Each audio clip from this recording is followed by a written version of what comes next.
I am Chanchal Singh, Assistant Professor of Education, Government Degree College, Kilhotran. For about half an hour, I will be presenting and discussing about naturalism as a philosophy and how it has influenced different aspects of education like aims, curriculum, methods of teaching, discipline, and role of teacher. Naturalism emerged as a sharp reaction against the subjective approach of idealism. I am comparing it with idealism or the other existing philosophies because a comparative study will enable us to understand naturalism and its concept more clearly. As I said, naturalism is opposed to idealism because for idealism, ideas are the only true reality. They attach more importance to the spiritual world rather than the material or physical world. For idealists, material or physical world is an illusion. It's unreal and mortal. But on the other side, for naturalists, matter, material world, physical world or natural world is real, factual and objective. Rousseau, who is generally regarded as the father of naturalism, was against the contemporary social and political setup like hypocrisy, slavery, cruelty, and despotism. So he gave the concept of natural state, natural man, and natural civilization. According to Rousseau, natural state is a simple farming community which is free from the evils of large cities, corrupt rulers, and social classes. So, in social contract, he stated that man is born free, but everywhere he is in chains. By saying so, Rousseau is talking about the slavery system, which was prevalent in Europe, Central Asia, and almost in all the other countries of the world at that time. Coming to natural man, by natural man, Rousseau means a man who is governed by the laws of his own nature rather than the social institutions. Rousseau called these social institutions as one mass of folly and contradiction. He stated that God makes all things good. God makes all things good. Man meddles with them and they become evil. So Rousseau remarked, leave the child alone and let him be a natural man rather than a civilized man. Coming to natural civilization, according to Rousseau, natural civilization is that which is free from artificial surroundings. So the child should be educated in nature, like schools and colleges should be opened in the natural setting, free from the madding crowd. Return to nature and break the chains of society were the main slogans of Rousseau. Coming to the concept of naturalism, according to naturalism, nature alone is the entire and ultimate reality, and beyond nature, there is no reality. Nature can evolve on its own, it can govern itself by its own natural laws. It doesn't need any creator to run it. So, naturalists have no faith in God, supernaturalism, and supernaturalism. According to naturalists, this material world or physical world is real and objective. In order to further understand the concept of naturalism, let me discuss it in terms of this metaphysics, epistemology, and axiology. Metaphysics deals with reality, and according to naturalists, material world or physical world is real, and nature is the entire ultimate reality.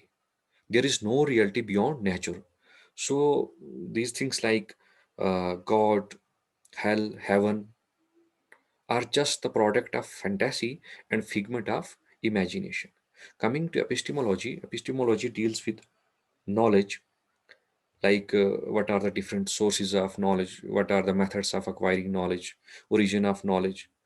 Comparing the epistemology of naturalism with that of idealism, according to idealists, knowledge comes from mind.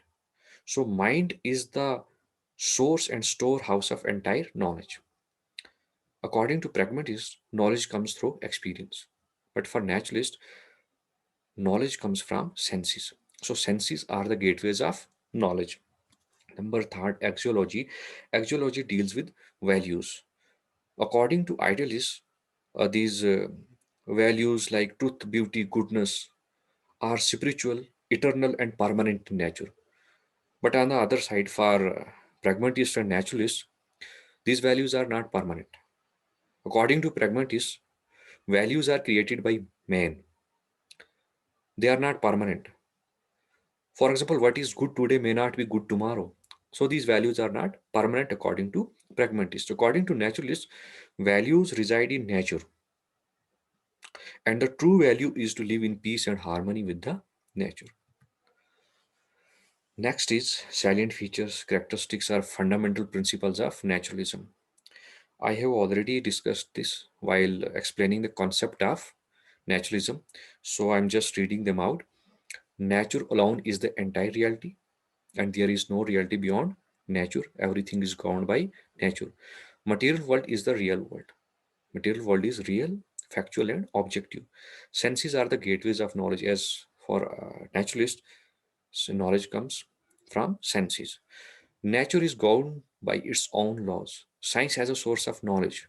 For naturalists, science is the source of all knowledge, and only that knowledge is true which comes from science and scientific methods. Even science helps us to explore the mysteries of universe. Man and mind is matter. According to naturalism, man himself is a matter. Brain is also a matter. Man is supreme to creation of Man is the supreme creation of nature, and mind is subordinate to matter. But quoting the idealist, for idealists, man is a spiritual being. But on the other side, for naturalist, man is just a matter having no spirit or soul. Next, no faith in God. Supernaturalism is denied by naturalism. Naturalists do not have any faith in divine spirit, soul, God, or religion. Against complicated nature of human civilization. Rousseau believes that child is born good, but society makes him bad. Social norms and foundations hamper the natural development of child, so a man must stay away from the society. Naturalism and aims of education. Number one is perfection of human machine. Because for naturalist, man is not a spiritual being. As for the idealist, idealists regard man as a spiritual being, a divine creation.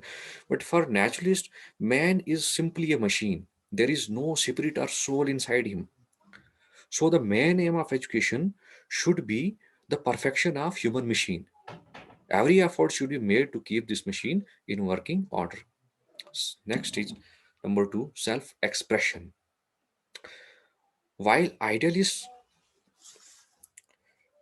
regard self-realization as the main aim of education, but on the other side, for naturalists, self-expression is the topmost aim of education. According to naturalists, child should be given full freedom to express his thoughts, his ideas, opinions, his emotions, and feelings. Number three, sublimation of instincts.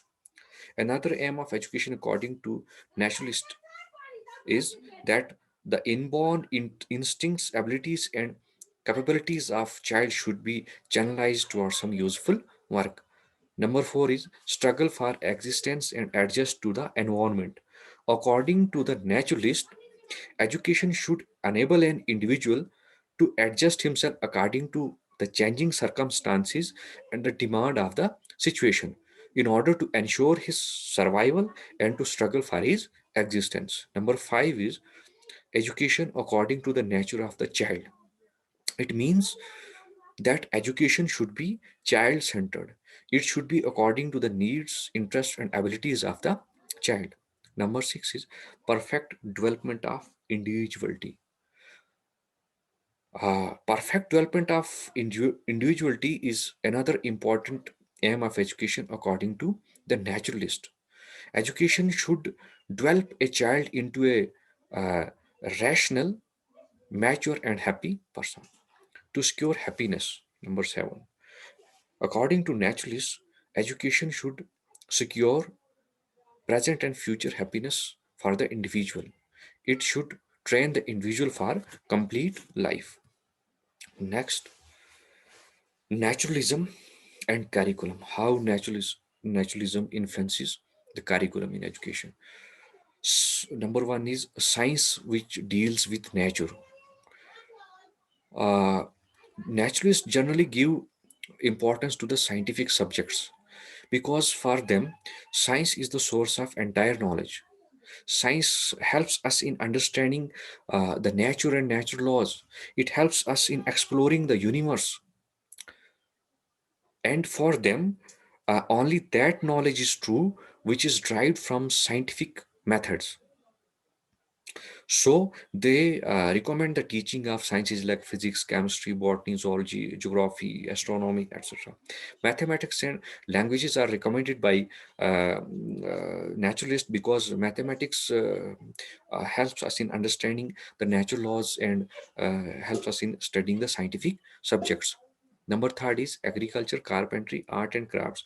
These subjects are recommended by naturalists to keep the child close to the nature. History and other social sciences so that the child could learn from the past experiences of human race.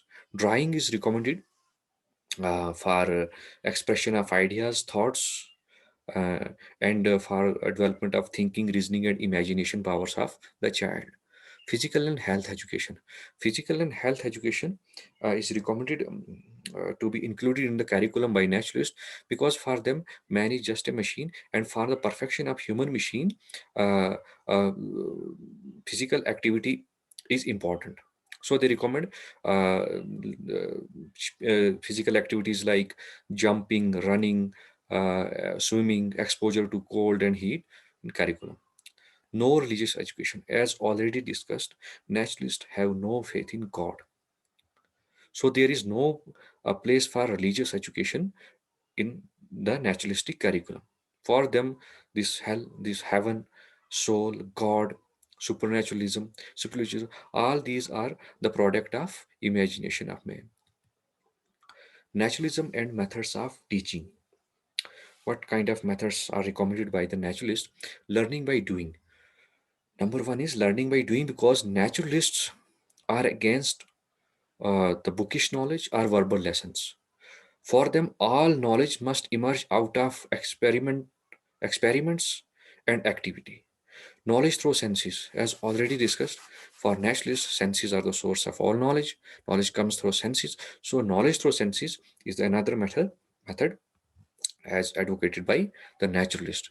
Direct study of natural phenomena for giving first-hand experience to the child. Play method. Play is the natural attention of child. Every child loves to play. So, according to naturalist, playway is an important method of imparting education. Use of maxims of teaching. Next, naturalists also advocate use of maxims of teaching, uh, like proceeding from simple to complex, from direct to indirect, from concrete to abstract. Means we should teach them the simple things and concept first, followed by the complex ones. Freedom in education. Naturalism is all about the freedom of the child. They say that child should be left free for his natural development and to learn from the natural consequences. Coming to the naturalism and discipline, naturalists are against the traditional concept of strict discipline, physical punishment, or this uh, authority in discipline. They give full freedom to the child so that the child can learn freely from the natural consequences. External discipline or discipline by authority is not desirable as it hampers the natural development of the child. So, in short, naturalists give full freedom to the child. Naturalism and role of teacher. According to naturalists, teacher's place is behind the scene. Naturalists do not give high position to the teacher as given by the idealist. For idealist, teacher is everything. Without teacher, education is not possible. But for naturalist, the teacher is just an observer. He is just a protector and stage setter. Uh, the teacher's task is simply to provide the stage for child's acting. is a spectator or an observer of the child's natural development rather than giver of information or ideas. Conclusion: in naturalistic system of education, child receives the central position. Child's freedom and natural development is more important than anything else. Thank you.